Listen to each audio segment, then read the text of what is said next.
a ese material porque no tiene la llave para poder abrir ese material, que es el poder leer y escribir de manera autónoma. Y aunque esto de leer y escribir de manera autónoma se logra digamos, en grados más avanzados de la primaria, sí hay un proceso básico de lectoescritura inicial con el que ellos podrían defenderse.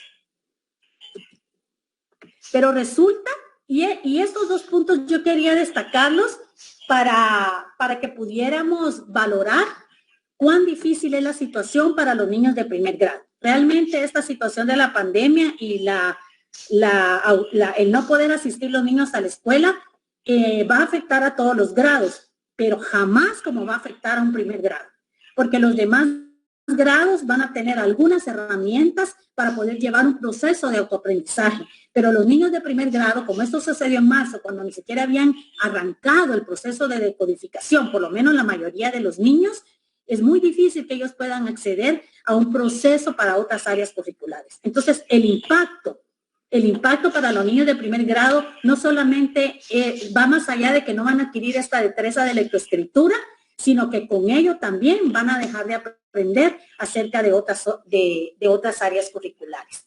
Y entonces, creo que estos dos puntos nos permiten reflexionar acerca de cuán difícil es esta situación, pero también al mismo tiempo pensar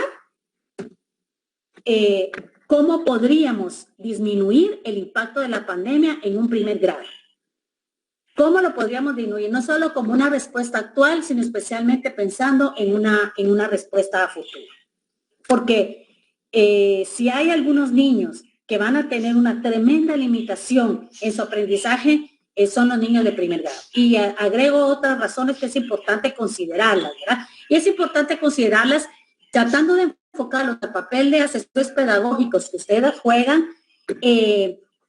Si bien es cierto que actualmente no hay presencia en las escuelas, pero a futuro ustedes se van a enfrentar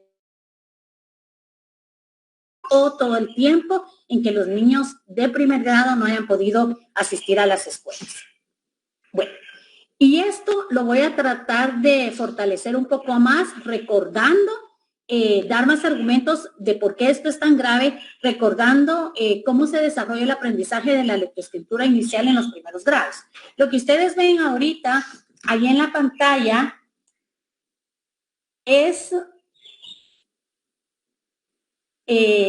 son las 4 etapas que de manera general, pues casi todos los autores, digamos que dividen así las etapas de la lectoescritura. Y son 4 etapas. La lectura emergente, que fundamentalmente corresponde a los años de preprimaria, el aprendizaje de la lectoescritura inicial, la lectoescritura establecida y la lectura y escritura autónoma.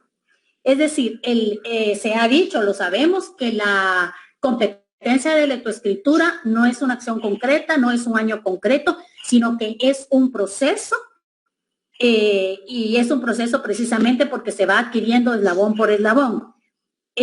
Los niños en la edad de preprimaria, digamos que especialmente antes de los 5 o 6 años, están en un proceso de lectura emergente. Es decir, que cuando lleguen a primer grado, la primera etapa, que es lectura emergente, debería estar lograda. Sin embargo, eso sabemos que no es así por 2 razones. Primero, porque el 50% de los niños que están en primer grado no hicieron preprimaria. Entonces no han tenido oportunidad de desarrollar esas habilidades de lectura emergente. Y otra razón es que muchos de esos niños, aunque hayan hecho preprimaria, no lograron desarrollar las habilidades más importantes de la lectura emergente. Una de ellas, por destacarla, es la de la conciencia fonológica. Sabemos que en la preprimaria se trabajan otras habilidades, pero esa, que es la fundamental en lectura emergente, son muy pocos los docentes que la trabajan y de manera, digamos que muy superficial o de manera muy liviana, cuando debería ser una habilidad trabajada profunda. Por esa razón es que en primer grado se abre un periodo que se llama etapa de aprestamiento, que no es para proceso, que es un periodo para trabajar la lectura emergente, y digamos que está considerado oficialmente de enero más o menos a los primeros 15 días de marzo, y es un proceso que espera convertirse en un proceso compensatorio para los niños. Es decir, compensar las habilidades de lectura emergente que llevan ausentes. Entonces, podríamos decir que siguiendo esa lógica y ese proceso, los niños de primer grado se fueron a sus casas habiendo, con suerte, trabajado la lectura emergente, pero hasta ahí. La lectura emergente no es la etapa principal de primer grado, pero si no se trabaja, las complicaciones son mayores. Hagamos de cuenta que estas 4 etapas que ustedes están viendo ahí son como una escalera y es muy difícil poner el pie en el segundo peldaño de una escalera si no lo ponemos en el primero. Pero luego viene entonces la etapa principal, esa sí es la que corresponde fundamentalmente a primer grado y es la etapa de lectoescritura inicial. La etapa de lectoescritura inicial se debe desarrollar en 3 grados de la primaria, primero, segundo y tercero. Y no puede haber una segunda etapa, tercera, que se llama lectoescritura establecida, si los niños no han adquirido la lectoescritura inicial. Y la lectoescritura inicial es un proceso tan complejo que se necesitan 3 años en la escuela, digamos, para poderla acentuar. Pero el principal de esos 3 años, para la lectoescritura inicial, que es en la que yo me voy a concentrar, porque voy a hablar solo de primer grado, de esos 3 años que se necesitan, el fundamental es el de primer grado. En primer grado, ese primer año se debería de trabajar una serie de habilidades básicas para que los niños aprendan a leer y escribir. Ahí coloqué 7 porque son las 7 que en el Ministerio de Educación digamos que se determinó para el aprendizaje de la lectoescritura inicial, pero dependiendo de los autores que ustedes consulten, hay quienes las agrupan en 5, otros las agrupan en 6, pero digamos que lo importante no es cómo se agrupen, sino que estén ahí presentes todas las habilidades. Y los niños, para lograr alcanzar la competencia de lectoescritura básica para primer grado, necesitarían haber desarrollado esas 7 habilidades. Entonces, podemos pensar que los niños estando ahora en una condición en su casa, es válido cuestionarse y decir cuáles de esas habilidades en realidad están trabajando, porque hay algunas que sí es posible trabajar, digamos que por lógica, por sentido común, o aquellos padres comprometidos que logren seguir algunas diferencias de actividad, pero hay otras habilidades que si no se trabajan en la escuela bajo una metodología, no se adquieren. Y de esas, la principal, principio alfabético. El principio alfabético, que es una de esas 7 habilidades, ese proceso de aprender a decodificar, no se adquiere si no hay un método que idealmente los maestros deberían de manejar. Entonces, cuando vemos esta situación, nuevamente nos preguntamos, ¿verdad? Nuevamente debemos de reflexionar sobre el impacto de la pandemia en el desarrollo de la competencia de lectoescritura en este año 2020 y en el futuro. Es decir, si nosotros vemos acá que la lectoescritura inicial es un proceso que tarda 3 años en acentuarse, y de esos 3, el que da la base más fuerte es un primer grado, y hoy no sabemos cuándo va a ser el regreso a clase, pero pensemos en que esto se prolonga más meses. Estamos hablando de que el sistema escolar, el tiempo para el sistema escolar se reduce para adquirir la lectoescritura inicial. Y que hay que pensar, así, con esta gráfica a la vista, hay que pensar cómo poder resolver porque esto no se puede saltar, no se puede acelerar, no es venir y decir, bueno, como eso se trabajaba en 3 años, pues ahora que lo trabajen en 2, porque no es tan así de fácil. Yo hago siempre la analogía con la alimentación, ¿verdad? Y usted puede pasar sin comer una semana comiendo muy poquito, y de verdad porque no tenía comida, ¿verdad? Y a los 10 días que ya le dan bastante comida, aunque usted quiera, es incapaz de comerse toda la comida, aunque no haya comido los días anteriores, porque su cuerpo no lo tolera, porque su cuerpo no le cabe tanta comida. Es decir, lo que uno no se comió en una semana, es imposible comérselo en un solo día. Es decir, lo que se debe aprender de primer grado, me voy a centrar en primer grado, lo que se debe aprender es 180 días de clase, presenciales, digamos, no se puede aprender en menos tiempo. Si con 180 días de clase no nos alcanza, ustedes se imaginan con menos tiempo. Es decir, a lo que yo voy es que ustedes como asesores pedagógicos tienen que tener mucha claridad de la situación a la que se van a enfrentar, porque ustedes son las únicas personas que llegan al aula y que van a tener la oportunidad de vivir así en vivo y en todo color esta experiencia que, pues, única en la historia, ¿verdad? Que está sucediendo ahora, y la van a vivir con un impacto muy fuerte, especialmente, muy fuerte y muy visible, especialmente en primer grado. O sea, insisto en esto, ¿verdad? Si tenemos 180 días de clase para que los niños aprendan a leer y escribir y aún así no lo logramos, no es ser pesimistas, realmente es ser pedagógicamente responsables, venir y decir que si bien nos va y los niños tienen 3 meses de clase, no podemos decir, pues pongámosles el doble de planas, pues pongámosles el triple de tareas, pues que trabajen toda la tarde, porque no hay niño que aguante tanta comida. A eso es a lo que me quiero referir. Entonces tenemos un panorama metodológico, pedagógicamente complicado en el que hay que ir pensando y diseñando una estrategia de cómo se va a enfrentar esto como sistema, porque vean lo complicado. Les pido que se ubiquen nuevamente en estos cuadritos que dice primero, segundo y tercero, donde vamos escalando para fortalecer la lectoescritura inicial. Fíjense que en nuestro país, por razones que no vamos a discutir mucho ahorita, pero que tienen que ver con formación docente, metodología, errores del sistema, aunque la lectoescritura inicial se debe lograr como una etapa muy consolidada en esos 3 años, en los niños no es así. Ustedes pueden encontrar niños en 6º grado que están leyendo como que estuvieran en 3º. Y pueden encontrar niños de 4º grado que parece que estuvieran en 1º o en 2º. ¿A qué me quiero referir con este ejemplo, con esta realidad? Que aún en esos 3 años, por deficiencias del sistema, no logramos, no nos alcanza. En otros países sí, pero en el nuestro no nos alcanza para cumplir con esa teoría que dice que los niños están idóneamente en esos 3 años poder leer la lectoescritura inicial. Pero ¿qué es lo que tenemos ahorita en el país? Tenemos un 2º grado en su casa que es como que estuviera en 1º. Porque miren, esos niños se fueron, esos niños de 2º grado acaban de salir de 1º y estaban en este 2º año a iniciar su oportunidad de fortalecer la competencia de lectoescritura. Y los de 1º estaban iniciando el proceso más importante, pero también se fueron. Ellos se fueron casi sin nada.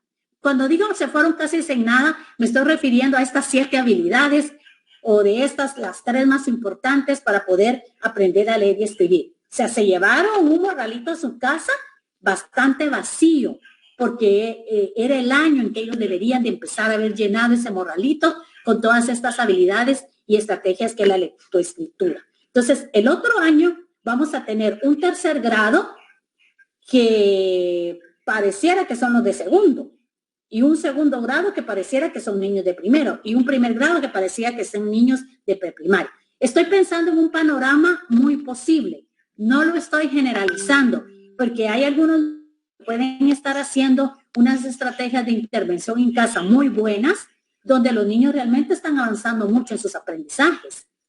Pero no podemos generalizarlo. Ninguno de los dos aspectos podemos generalizar. Ni podemos decir, no, los niños de 2º grado se están preparando y van a estar en 3º, como que se hubieran pasado 2º grado. Pero tampoco podemos generalizar, no, esos niños van a llegar como que no hubieran hecho 2º grado, ¿verdad? Pero es bueno que nosotros analicemos, y ustedes que conocen la realidad de su departamento y conocen las aulas y conocen a los niños, pueden poder predecir de mejor manera lo que va a suceder con estos 3 grados. Es decir, que la situación de ahora y el sistema educativo tiene que visualizarlo así. La situación que ahora se está viviendo no tiene un impacto solo presente, sino que tiene un impacto futuro a todo nivel. Pero yo me estoy centrando en 1er grado, por eso me estoy enfocando únicamente en esos 3 grados, ¿verdad? Y especialmente regreso a 1er grado porque no llevaban desarrollado, como esto sucedió en marzo, los niños no llevaban desarrollada la habilidad para decir van a continuar su proceso en casa. Bien, continúo. Si esto es así, y sabemos y partimos de la idea de que aprender a leer es un componente central de la calidad educativa, miren, La calidad educativa, uno de los aspectos en los que más se mide la calidad educativa, digamos a nivel pedagógico, curricular, es la competencia de lectoescritura. De hecho, las evaluaciones nacionales e internacionales en realidad tienen este componente, ¿verdad? Precisamente porque es uno de los que nos permite, a partir de cómo están las competencias de lectoescritura de los estudiantes de un país, se puede pensar en cómo está la calidad educativa de ese país. Entonces, cuestionémonos. Si la competencia de lectoescritura es fundamental para decir si en nuestro país tenemos calidad educativa, ¿cómo está nuestra calidad educativa? Cuando tenemos unos resultados, estos resultados que estoy manejando son de hace más de un año, ¿verdad? Porque son los únicos que los últimos que yo manejé cuando estuve en el ministerio, fuente del ministerio, obviamente. Entonces, si la calidad educativa también se mide y una es la competencia de lectoescritura, ¿cómo está nuestra calidad educativa? Cuando tenemos el 28% de fracaso escolar en primer grado, de ese 28% es un porcentaje mínimo, como el 5%, que es por deserción, es decir, los niños se fueron de la escuela, pero los otros, que son el 20 y tanto por ciento, son niños que se quedaron en la escuela, pero se quedaron para perder, ¿verdad? Y ese porcentaje de 28%, que puede ser una estadística muy fría, cobra mayor sentido cuando lo traducimos a caritas de niños. O sea, cada año en nuestro país, porque este es un dato que no varía mucho, un poquito arriba, un poquito abajo, pero cada año en nuestro país nos pierden primer grado más de 100,000 niños.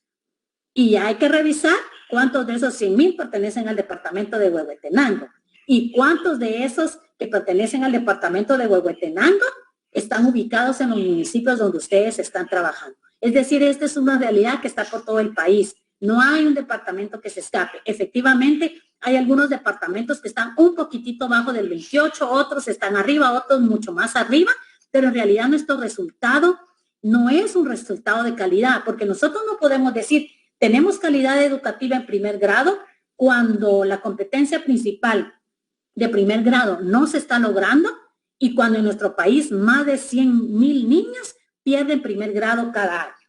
A eso se suma la repitencia, que también es bastante alta. Hay un 19% de repitencia, eso es que en primer grado, de todos los niños que hay, de cada 100 niños que hay en primer grado en el sistema oficial, 19 de cada 100 están repitiendo. Pero el problema se pone más grave todavía cuando pensamos que de esos 123,000 niños, 120,000 niños que pierden primer grado cada año, muy pocos regresan a repetir, que en todo caso es como la mejor decisión, ¿verdad? Tampoco es una decisión como demasiado atractiva para los padres, para los niños, pero eso es mejor que no regresar y quedarse sin estudio. Y el dato se pone todavía más complicado en torno a la calidad cuando recordamos que en ese año 71 escuelas tenían el 100% de fracaso escolar.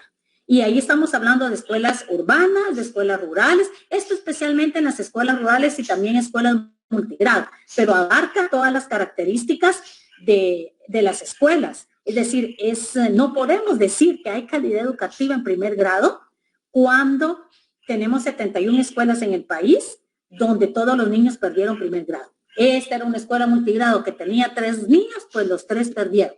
Pero la otra era una escuela multigrado que tenía 40 niños y perdieron 25. Y la otra una escuela que tiene 15 y perdieron 14 niños. Me recuerdo como una cuestión anecdótica, había una escuela, no me acuerdo qué departamento, donde eran 15 niños los de primer grado y los 15 niños perdieron primer grado, ¿verdad? Y esos son pues datos reales. Y luego de manera general, hay 121 municipios donde el fracaso escolar es más del 28%.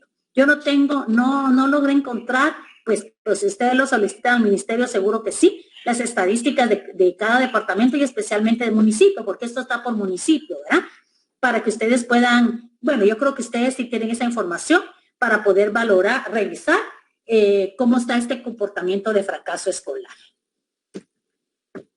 Y siempre con este tema de medir calidad educativa a partir de esta competencia de lectoescritura, este dato es muy significativo y muy significativo con lo que está sucediendo ahora. Este es un dato que se ha manejado, digamos, desde hace varios años, que se hizo un estudio fuerte en primer grado a nivel nacional, y es que no solo nos pierden el 28% de niños, sino que de los que sí ganan, es decir, de ese 72% que sí pasa a segundo grado, solamente el 14% lograron llegar a la competencia idónea que deberían de salir en primer grado. Ese famoso modelo de 5 etapas de la lectoescritura que permite decir, cada etapa representa un nivel de logro y permite decir, es un modelo de país donde se ve cómo los niños van avanzando por cada etapa hasta idóneamente en octubre deberían de haber llegado a la etapa número 5. Pero en nuestro país, de los niños que ganan, es decir, de los niños que pasan a segundo grado, solamente el 14% logró llegar a esta competencia. ¿Esto qué nos quiere decir? Que tenemos una cantidad importante, estamos hablando del 86% de niños que están en segundo grado que no desarrollaron la competencia básica. Por eso les decía, no pensemos ahorita, pobre, los niños de es que no solo los niños de primer grado, si los que estaban en segundo grado este año, el 86% de esos niños tampoco sabían leer y escribir bien. O sea, medio habían aprendido a decodificar, pero no llevaban la competencia bien. Y el tema con una competencia, porque la lectoescritura es una competencia, el tema en una competencia es que solamente se logra si se ejercita. Si no se ejercita, no se logra. Y en el tema de lectoescritura hay un agravante, que los aprendizajes sí se olvidan. ¿Por qué? Porque no es un proceso tan natural, porque es un proceso que es complejo para los niños de primer grado. Seguramente ustedes lo han vivido y los docentes de primer grado se lo dicen mucho a uno, ¿verdad? Cuando uno va y él nos dice, mire, licenciada, es que hay aquí aquellos 3 niños que usted ve allá, fíjese, yo creo que ellos iban a perder, ¿verdad? Es que mire, se fueron 2 meses por el corte de café, por las razones que sea, se fueron 2 meses y mire, ahorita que regresaron en blanco. Y es cierto, regresaron en blanco. ¿Por qué? Porque al no ejercitar las habilidades de lectoescritura, no se afianza. ¿A qué me quiero referir con eso? Lo sitúo en una realidad. Los niños entran a primer grado en enero y resulta que en enero, febrero, a mediados de marzo o finales de febrero, después de mes y medio de estar en la escuela, se tienen que ir por razones de trabajo. Esos niños regresan después de 3 semanas, un mes o más, y regresan como que no hubieran estado en la escuela un mes y medio. Todo se les olvidó, así es, todo se les olvidó. Entonces, ¿qué va a pasar con los niños de primer grado que no están ejercitando a diario las habilidades de lectoescritura en este momento? Si esos niños que estuvieron un mes y medio en la escuela, que llegaron a principio de año con todas las ganas, con los materiales que digamos que ahora existen en el país, o aunque no hubieran existido, más de algún material tenían en la escuela. Si esos niños cuando se van de la escuela por 2 meses, por razones de trabajo, por ejemplo, cuando regresan, ya no es que dice, vamos a ver cuánto avanzaron, que no avanzaron, que regresaron en blanco, pareciera que no han ido ese mes y medio. ¿Por qué? Porque eso se perdió cuando no se ejercitó. Entonces hay que preguntarnos cómo van a regresar los niños de primer grado. ¿Hay alguna razón para pensar que van a regresar leyendo, escribiendo? ¿Hay alguna razón para pensar que no se estancaron? Porque el problema no solo es estancarse, es que el problema es que hay aprendizajes de estas habilidades que se pierden. Entonces me parece que como asesores pedagógicos, ustedes tienen que anticiparse a pensar cuál es la realidad a la que se van a enfrentar. Bueno, esta va a ser una realidad nacional, pero ustedes van a tener afortunadamente, las escuelas y los maestros donde ustedes tienen presencia, podrían tener otra oportunidad de un mejor acompañamiento y de ofrecer un apoyo para ver cómo logramos poco a poco, digamos, ir compensando esta situación en el tema de primer grado. Entonces, si los niños vean qué panorama el que tenemos, si los niños con 180 días de clase no logran aprender a leer y escribir, ¿Hay alguna razón para pensar que ahora lo van a lograr? Si con 180 días de clase, con un maestro que mal que bien se prepara, algunos saben el método, otros no lo saben, pero haciendo un trabajo más intencionado en la escuela, no lo logran, ¿qué podemos esperar? Y eso no quiere decir tener una mirada pesimista, al contrario, quiere decir con los pies sobre la tierra, preparemos una estrategia para lo que primer grado va a implicar y va a tener que ser una estrategia muy a largo plazo, porque a los niños no les podemos dar la comida de un mes en una semana, porque no se la pueden comer. No es que, bueno, es que el promedio, digamos que es un promedio calculable, viable pedagógicamente, digamos un niño que sigue un proceso, pues más o menos normal, un ritmo promedio de aprender a leer y escribir, aprende en promedio 4 letras, 5 si mucho al mes. Entonces no podemos decir, bueno, la solución es fácil. Si los niños regresan en octubre y en noviembre, en lugar de que aprendan 5 letras al mes, que aprendan 10, pero no va a poder comerse las 10 letras, porque el proceso de lectoescritura no funciona así. Es decir, si se le da más ejercitación, si se extiende un poquito más el tiempo para ellos, a lo mejor un poquito más, pero no es, digamos, la solución con ellos tiene que ser pensada, digamos, desde esta especialidad de cómo aprenden los niños a leer y escribir. Entonces decimos, si los niños con 180 días de clase, con un profesor trabajando con algunos materiales, no logran llegar a la etapa número 5, se quedan entre la etapa, miren, en la etapa 1 y 2 se queda el 50% de los niños. Pues ahorita en la siguiente diapositiva vienen los porcentajes. Entonces uno dice, ¿a qué etapa van a llegar ahora? Y no estoy hablando de que si van a ganar o perder para nada, porque eso al final va a depender de otro tipo de política del Ministerio de Educación. Estoy hablando de su aprendizaje. ¿A qué etapa de aprendizaje de primer grado podemos esperar que lleguen los niños este año? ¿Y cómo vamos a hacer para que en segundo grado, porque este año no vamos a poder, eso es simplemente imposible, eso no depende de la buena voluntad, es como yo puedo tener en este momento mucha voluntad de ir a Huehuetenango y aunque me den todas las condiciones, avioneta, todo rápido, ya me están esperando, porque hay que ir a algo, digamos, aunque me den todas las condiciones, pero me dicen, en 1 hora la queremos aquí, simplemente es imposible. Aunque me den las mejores condiciones, es imposible en 1 hora poderlo lograr. Hago esta analogía para, digamos, que provocar mucha más reflexión sobre la verdadera situación, digamos, a nivel pedagógico de primer grado. Bueno, y estas son las etapas que estábamos mencionando, ¿verdad?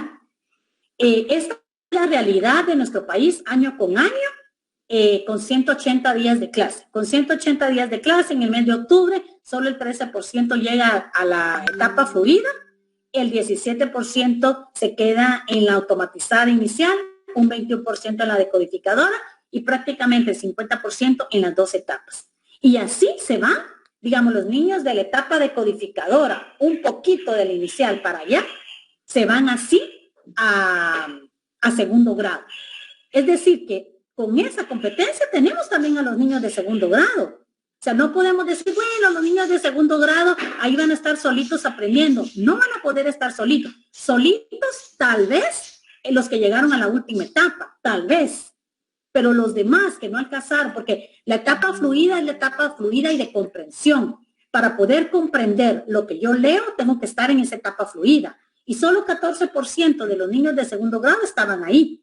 Ese 14% con un esfuerzo podrá avanzar en sus aprendizajes. Pero los que tienen etapa decodificadora, lo que necesitan es fortalecer su aprendizaje de la lectoescritura. Es muy difícil que en una etapa decodificadora puedan comprender lo que leen. Es decir, que tampoco van a comprender de las otras áreas curriculares, porque no pueden leer, digamos, con la fluidez y la comprensión que les permitiría aprender de otras áreas curriculares. Y ya no digamos los de primer grado, que se han devenido, con suerte, en una etapa emergente.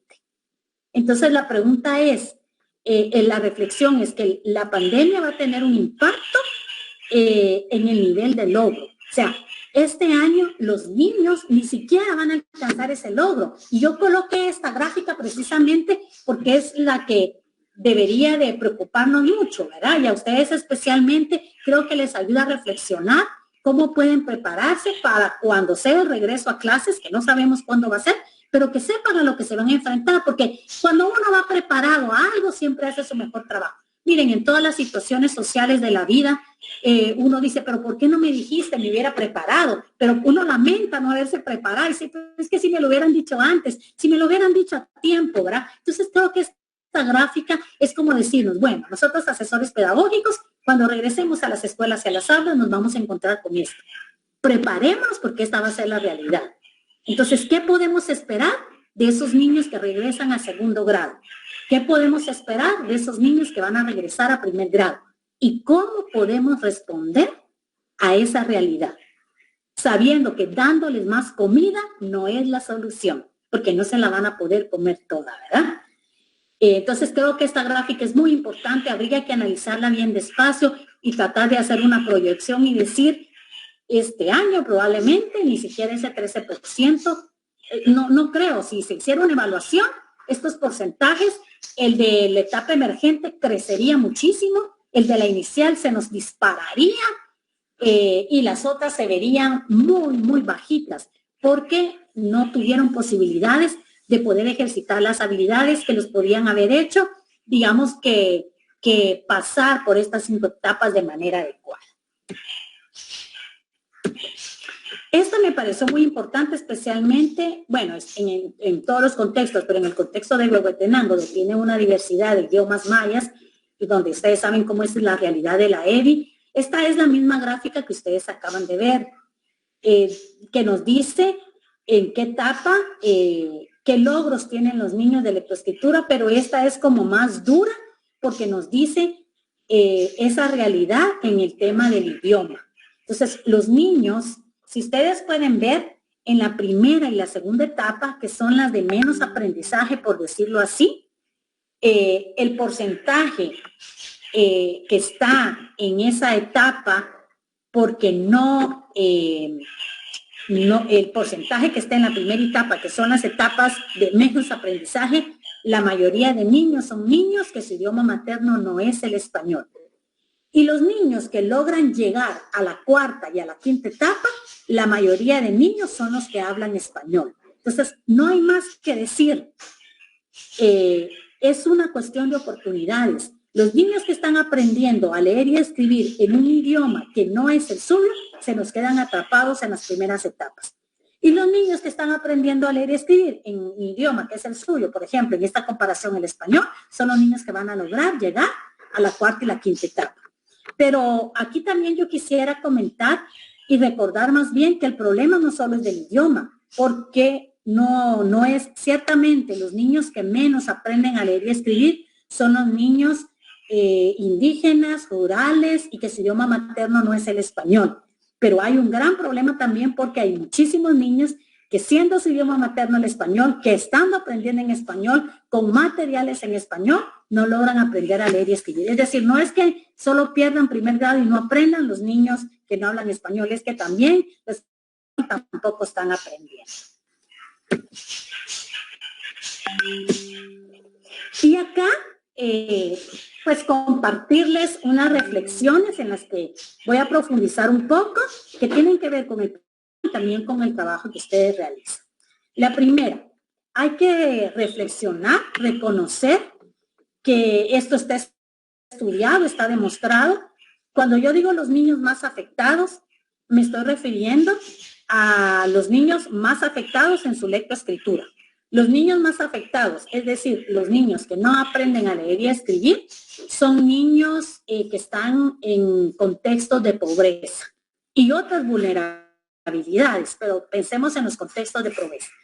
Y al no aprender a leer y a escribir, estos niños enfrentan serias dificultades en toda su vida académica. No solamente es un problema de primer grado, es que no aprendió en primer grado. Voy a pedirles que imaginariamente recuerden a la diapositiva donde están las etapas de la lectoescritura que mostré. Y está que la lectoescritura inicial son estas 3 etapas, son estos 3 grados, ¿verdad? Los niños que no aprendieron a leer bien en primer grado arrastran con eso en segundo. Entonces, en segundo grado tampoco alcanzan la de segundo y arrastran esa con la de tercero. Y en tercer grado tampoco lo logran y arrastran con eso al de cuarto. En conclusión, toda su carrera escolar se ve afectada por no haber alcanzado esta destreza de manera adecuada. Y esto, cuando hablamos de los niños en contextos de pobreza y otras vulnerabilidades, Estamos hablando también de los miles de niños que están aprendiendo en español cuando son monolingües en un idioma maya. Con eso paso a la segunda reflexión. El aprender en un idioma que no es el que yo domino, ni a nivel oral ni de ninguna manera, bueno, en este caso a nivel oral porque es el único dominio que tienen los niños cuando llegan a primer grado, eso tiene un impacto social, emocional y cognitivo. Yo no me voy a referir, para no extenderme mucho, en qué estamos llamando el impacto social y emocional, sino me voy a referir al impacto cognitivo. El aprendizaje de la lectoescritura se basa en el lenguaje oral. El lenguaje oral es el que crea unas estructuras cognitivas en el pensamiento que son con las que me permiten enganchar los aprendizajes de la lectoescritura. Pero ese esquema cognitivo yo lo tengo elaborado en mi idioma materno. Y entonces al tenerlo elaborado en mi idioma materno, y si hay un buen método, entonces es mucho más fácil que los niños puedan estar vinculando a este esquema cognitivo los aprendizajes de la letra, de los fonemas y todo lo que implica el proceso de decodificación. Pero cuando este esquema cognitivo está en un idioma organizado, que es la única organización que hay porque es un niño monolingüe, por ejemplo, en MAM, el enfrentarse a una escuela donde está aprendiendo a leer y a escribir en un idioma que no es el MAM, le provoca serios conflictos en el aprendizaje. Y ese niño se toma el doble o el triple de tiempo para poder aprender. Porque primero tiene que aprender, si el niño solo habla MAM y se le está enseñando a leer y a escribir en español, primero tiene que aprender un idioma que no conoce. Y lo más difícil, tiene que aprender los códigos escritos, que eso ya es difícil, de un idioma que no conoce. Entonces, además del impacto social y emocional, hay un impacto cognitivo que hace tan difícil. Acuérdense que lo cognitivo es lo que nos determina el aprendizaje, que no le permite aprender a leer y escribir. Por eso es que tienen un rendimiento menor y se les acusa de incapacidad. Es que esos niños son menos capaces. No son menos capaces. Lo que pasa es que se les están dando menos oportunidades. La tienen bien difícil. Tienen que hacer un esfuerzo muy grande para aprender a leer y escribir. Pero además es una vulneración a su derecho de aprender a leer y escribir en su idioma materno. Y encima de eso se enfrentan a un sistema muy cruel que no comprende porque es que no aprenden a leer y escribir. Otra reflexión importante, y esta me voy a detener un poco. La formación de los docentes en el tema de primer grado es urgente. Porque los maestros que están ahorita en servicio son maestros que solo tuvieron procesos de formación inicial cuando estudiaron en las normales. Y los procesos de formación inicial eran 3 años. Y eso, para todo lo que implica enseñar, y especialmente en primer grado, eso es insuficiente. Pero además de que es insuficiente, no estaba considerado, ni sigue estando considerado como parte del currículo en la formación de los docentes. Los docentes llegan a primer grado sin saber un método para enseñar a escribir. Lo que pasa es que usan el método del libro que consiguen. Entonces dice, ¿qué método? Bueno, ya resolví con un libro. O bien me recuerdo de cómo fue que yo aprendí a leer y escribir o cómo me he dado cuenta que se hace y de esa manera intento enseñar a leer y escribir. Pero tenemos un serio problema, digamos, de formación docente en el tema de lectoescritura inicial. Me voy a referir únicamente a ese tema. En ese tema hay un gran problema de formación docente. Es urgente y entonces el tema de fortalecimiento para la enseñanza de la lectoescritura inicial se debe hacer dentro de las aulas. ¿Por qué? Porque los maestros ya están en servicio, porque los maestros están en las aulas, no fueron formados así en su formación inicial, entonces en su formación, parte de su formación continua tiene que ser ya dando clases, poder aprender y fortalecer todas estas competencias metodológicas. Y miren, aprender y enseñar a leer y escribir, competencia metodológica, que hay que estudiarla. Y si los maestros no la han estudiado, eso es uno de los factores de los resultados que tenemos. Vean, 180 días de clase. Ciertamente en algunas aulas hay 30, 40 niños, pero hay otras en que solo hay 15. Y en ambos contextos los niños no aprenden a leer y escribir. Entonces, 180 días de clase. Y los niños con mucho entusiasmo de aprender y no aprenden a leer y escribir, ahí tenemos la respuesta de lo que está sucediendo. También nos dicen los docentes, ustedes lo sabrán, sí, pero es que lo que pasa es que hay muchos de esos niños que casi no vienen a la escuela, pero resulta que a los que también los que van no aprenden a leer y escribir. Es decir, no es que no aprendan a leer y escribir porque faltan mucho, es que los que están llegando también tampoco están aprendiendo. Entonces el problema no hay que ocultarlo, realmente hay que hacerlo visible porque así es como está sucediendo y además eso está documentado con investigaciones nacionales, ¿verdad?, del propio Ministerio de Educación. Hay tantos estudios, la neurociencia, estudios curriculares, información de todo tipo, que hace muchísimos años no se contaba y que hoy orientan más acerca de este proceso de lectoescritura, pero que los maestros no conocen. Y es importante que ustedes como asesores pedagógicos también fortalezcan esta competencia porque los maestros ven en ustedes un aliado, una salvación a veces, ¿verdad? No saben qué hacer con estos niños que no aprenden a leer y escribir y nada más ven al asesor pedagógico, inmediatamente le preguntan y quieren que le dé la receta y la respuesta de qué hacer con estos 4 niños que no quieren aprender a leer y escribir. Pero cuando un maestro le dice que estos niños no aprenden a leer y escribir, le está tirando a usted un problema de tipo metodológico y se debe resolver con metodología. No se puede resolver con consejos de otra naturaleza. Es decir, mire, profesor, pero usted intente, pero mire, téngale paciencia, trate de ver por qué no aprende. Es decir, de esa manera no podemos resolver como apoyo metodológico. Porque si el problema es metodología, hay que ofrecer un apoyo metodológico y no de otra naturaleza, porque entonces esos niños no van a recibir el tratamiento que requieren según la habilidad que tengan afectada y que les esté impidiendo, digamos, evolucionar en el aprendizaje de la lectoescritura a lo largo del año. Entonces, los maestros necesitan fortalecer en el tema de teorías, en el tema de métodos, pero no solo en eso, también en el tema de clima escolar y cómo este tema afecta el aprendizaje de la lectoescritura. Yo me estoy refiriendo específicamente, no es que ese sea todo el universo en primer grado, pero como es el tema central de nuestra conferencia, me estoy refiriendo únicamente al tema de lectoescritura y en primer grado. Los maestros también necesitan aprender cómo manejar los errores que los niños conocen cuando aprenden a leer y escribir, porque están cometiendo muchos errores que no les están ayudando y lo están haciendo porque no saben que lo que están haciendo es incorrecto. Yo cito siempre este ejemplo que es como el más común, ¿verdad? Cuando a los niños se les hace un dictado, cuando están ahí aprendiendo a decodificar y se les hace un dictado y el niño se equivoca en una palabra, no importa cuál fue, el maestro ni siquiera ve cuál fue el error en la palabra, solo ve que hay un error. Y ese error se paga muy caro, porque ese niño, por no haber escrito bien esa palabra, tiene que hacer 20 o 30 veces para el otro día llevar escrita esa palabra. Y eso está afectando. ¿Por qué? Porque no le está dando al niño la solución, porque el maestro no se pudo detener a entender cuál es el error que el niño cometió. Y yo siempre cito este ejemplo porque es un ejemplo real que yo vi y que me ha servido mucho para ilustrar esto que estoy comentando.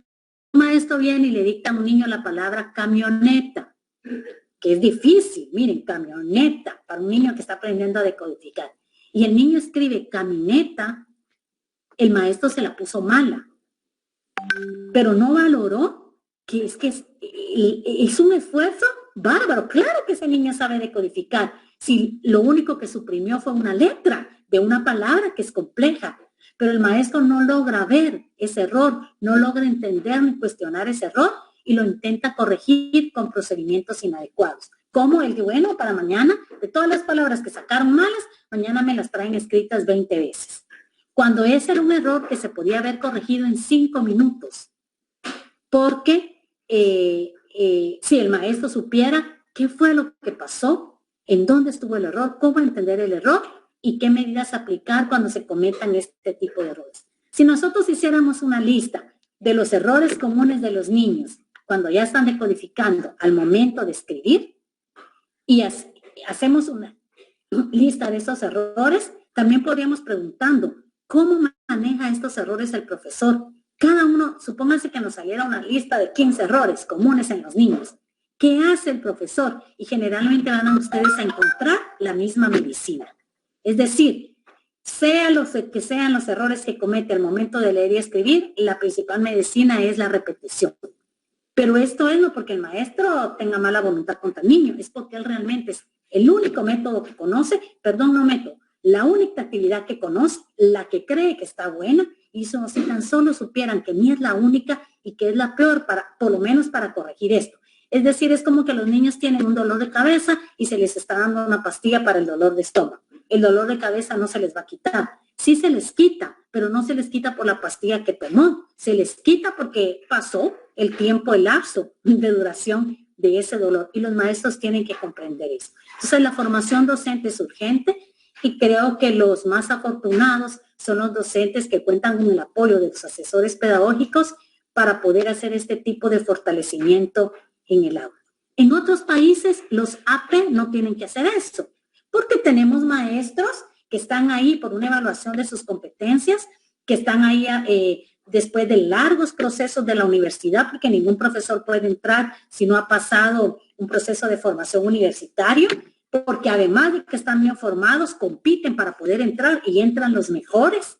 Entonces, en ese caso, los AP no tienen que andar haciendo capacitaciones ni fortalecimiento docentes. Es más, no se necesitaría tanto a un AP. Pero en nuestro país, resulta que por estas condiciones, el AP tiene que cumplir con esta función de apoyar metodológicamente al docente para provocar los cambios que esas escuelas y esos grados donde él está presente requieren. Coloqué yo aquí una frase al final, ¿verdad? Que dicen que los maestros están a la deriva, porque en nuestro país, me sitúo en los maestros de primer grado, están a la deriva. No están a la deriva los que trabajan con ustedes, en los municipios donde ustedes están presentes, en las escuelas donde están presentes. Pero los otros no, el resto de maestros del país están a la deriva, y con eso de a la deriva, yo quiero señalar a la deriva porque, miren, están sin conocimientos de lectoescritura inicial, están sin acompañamiento y sin retroalimentación. Entonces, díganme si no están a la deriva. Entonces, esa realidad con los asesores pedagógicos, pues por lo menos en estas escuelas, en estos departamentos, en poco tiempo va a empezar a cambiar. Y finalizo con estos otros datos y reflexiones, afirmando que el método sí influye. Miren, cuando uno habla de lectoescritura, hay métodos de métodos. Y así como hay buenos métodos, también hay malos métodos. Y los niños de primer grado, fíjense que hay niños que hasta con un mal método aprenden. De verdad, o sea, también se puede aprender con un mal método, también se puede aprender con un mal método. Pero aprender con un mal método también tiene una consecuencia. Porque dicen, no, pero miren, y los niños aprendieron de esta manera como siempre, ahora dicen que no es así, pero ellos aprendieron y yo tengo años de dar clases en primer grado. Sí, aprendieron, pero solo aprendieron a decodificar. Es decir, solo aprendieron un proceso mecánico, cuando la competencia de lectoescritura no es mecánica. La competencia de lectoescritura es una competencia integral, donde la decodificación solamente es una de las habilidades. Entonces resulta que hay niños que con un mal método han aprendido, pero han aprendido mecánicamente a decodificar y no la integralidad de la competencia de lectoescritura. Entonces sí que un método influye. Y en nuestro país tenemos un problema de método. ¿Por qué 123,000 niños o más de 120,000 niños cada año no aprenden a leer y escribir? Eso es metodológico. Claro que hay otros factores, pero no podemos invisibilizar el factor que está más visible, que es que hay un problema metodológico en el aula que les está impidiendo aprender a leer y escribir. También en este tema es importante contar con materiales de calidad.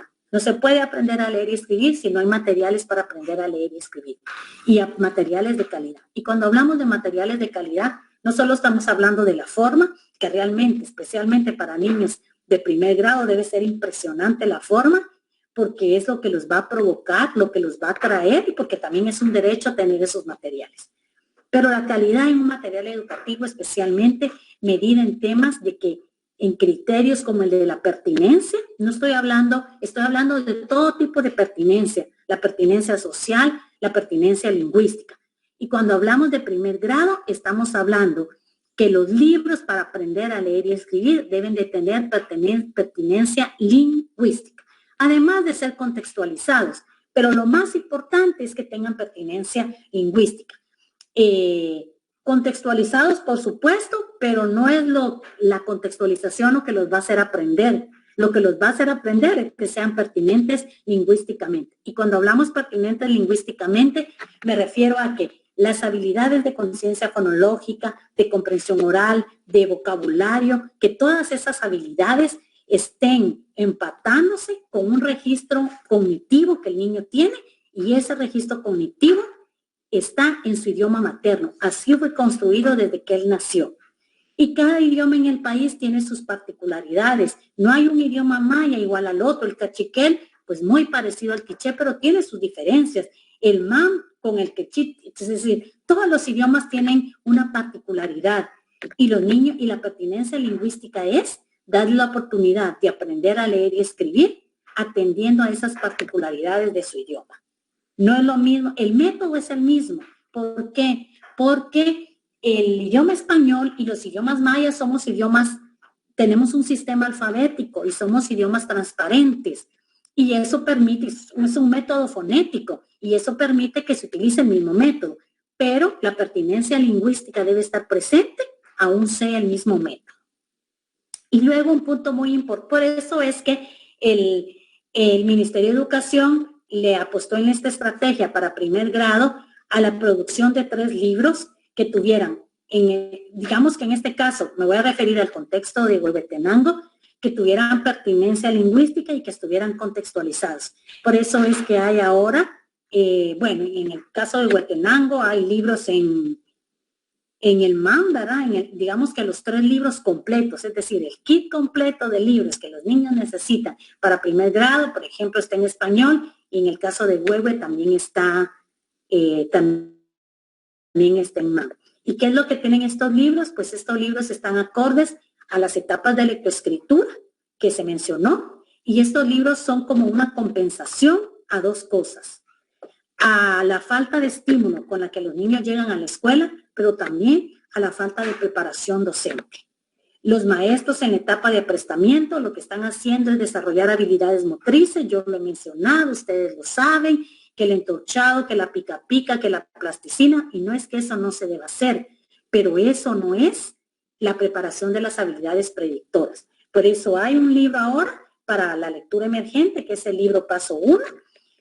Hay otro para la decodificación, donde se está metiendo este método que los maestros no lo saben hacer, pero que la estructura del libro les permite poderlo llevar al aula, el método, aunque ellos no sepan incluso ni cómo se llama el método. Por supuesto que si los maestros saben de qué son esas habilidades y cuál es el método, va a ser mucho mejor. Y quiero terminar con una última reflexión respecto a la participación de las familias, que también es un reto para primer grado y para nuestro país. ¿Las familias juegan un papel importante en el aprendizaje de la lectoescritura? Sí, como lo juegan en cualquier otro aprendizaje de la vida de los niños. Siempre la participación de la familia va a ser un factor asociado que va a influir negativamente o positivamente. Negativamente, ¿cómo influye? Cuando las familias de los niños no son familias, me refiero al tema de lectoescritura, no son familias letradas, son familias, digamos, de contextos también de muchas pobrezas y limitaciones, y no tienen como las habilidades para poder apoyar, digamos, los aprendizajes de sus hijos. Y eso por todas las razones que ustedes conocen. Cuando la familia es una familia que estimula al niño, que le lee cuentos, que le cuenta historias, que está interactuando con él respecto a lo que trabajó en la escuela, esas familias tienden a potenciar más los aprendizajes de los niños. Entonces, la participación de las familias siempre es un factor asociado y un factor importante en los aprendizajes. Pero hay que tener claro que no se puede trasladar a los padres de la familia la responsabilidad de enseñar a leer y escribir. Porque aunque ellos quieran, si un padre de familia no sabe leer y escribir, no puede enseñar a leer y escribir. Y lo pongo de esta manera. Para enseñar a leer y escribir, para que un adulto enseñe a leer y escribir a un niño de primer grado, se necesitan 2 cosas. Que domine la lectoescritura en ese idioma y que sepa de métodos para enseñar a leer y escribir. Vean qué complicado. Para que un niño aprenda a leer y escribir necesita que su maestro tenga dominio de la lectoescritura en el idioma. Es decir, si estamos hablando del MAN, necesitamos que el maestro sepa leer y escribir el MAN. Pero además de eso, necesitamos que tenga otra especialidad. Cómo enseñar a leer y escribir, que eso es el método. Y los padres de familia no tienen eso. Por eso es que existe la escuela, porque ahí es donde se aprende, porque ahí es donde se da el método, porque la lectoescritura no se da de manera natural. El padre de familia le puede enseñar a su hijo a hablar, pero no le puede enseñar a leer y escribir si no tiene estas dos especialidades. Si de clase con un maestro que sabe leer y escribir el idioma y que además maneja un método, los niños no están aprendiendo, ¿será que ahora en su casa, cuando los padres no saben leer y escribir y cuando tampoco saben leer? Y aquí hay diferentes escenarios. Pensemos en un escenario, pensemos en el mejor escenario. Pensemos en esos padres profesionales, o aunque no sean profesionales, pero que saben leer y escribir. Pero hay unos que saben leer y escribir muy bien y otros que medio ahí van. Estos padres podrán hacer su mejor esfuerzo para, desde lo que a ellos se les ocurra, pero los padres no manejan un método. Entonces, si no manejan el método, ¿cómo hacer para que los niños aprendan a leer y escribir? Dicen, no, pero hay un montón de padres que sí, claro, porque su sentido común se los va a decir. Tampoco es que le vayan a enseñar todas las destrezas, pero algo harán.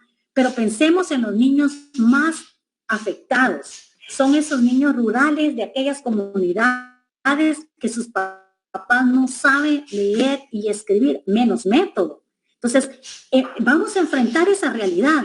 ¿Podemos pensar que estos niños van a regresar a las escuelas avanzados en lectoescritura? ¿O van a regresar igual como se fue o como se fueron? ¿Por qué razón estos niños tendrían que regresar en un avance de lectoescritura si su papá no sabe leer y escribir y mucho menos sabe de método para enseñar a leer y escribir? Entonces, pensar en eso nos provoca a ustedes como asesores pedagógicos decir, claro, en mi escuela está la realidad.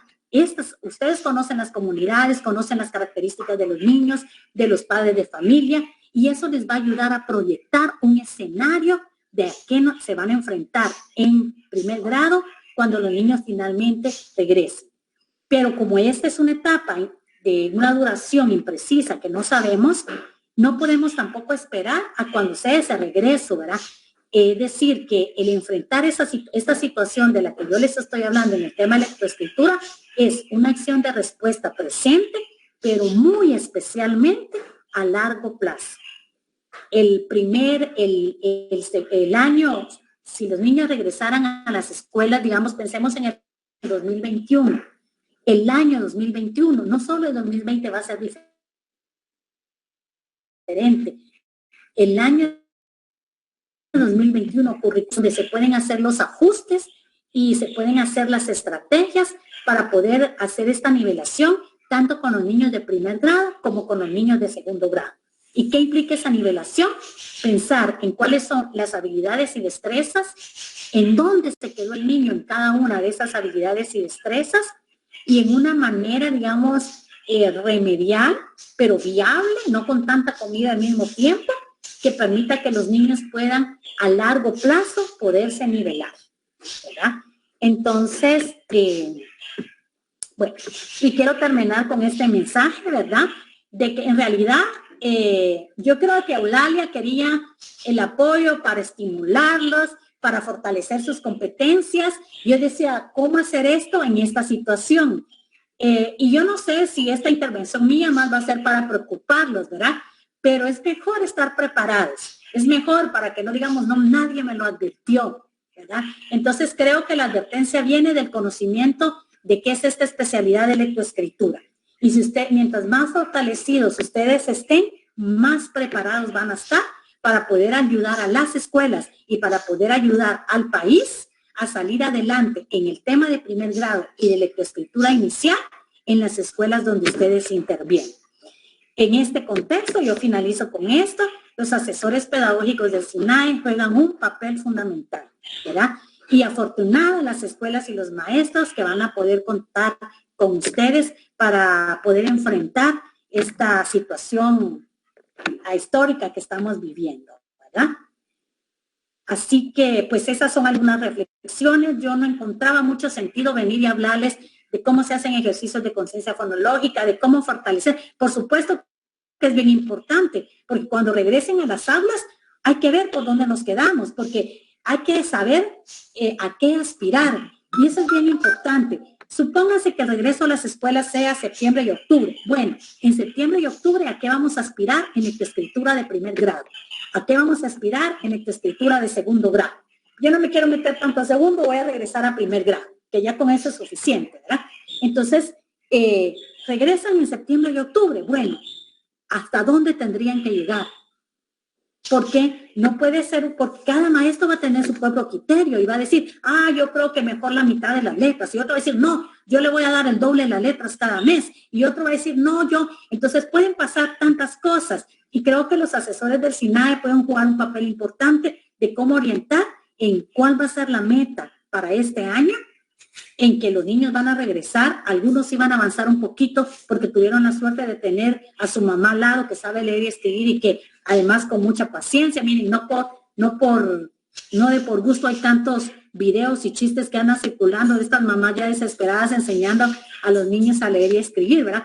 Y es interesante, yo ya tengo una colección como de 5 de esos videos, porque yo no he visto videos de otros grados, de otros contextos donde los papás no sepan qué hacer. Y dicen, no, por algo es que está sucediendo esto, por algo es que hay tanto video con niños y algunos son reales de todo, de lo difícil que significa enseñar a leer y escribir en primer grado, ¿verdad? Bueno, entonces termino con esto y estaría pensando en que pasáramos pues a un espacio de conversar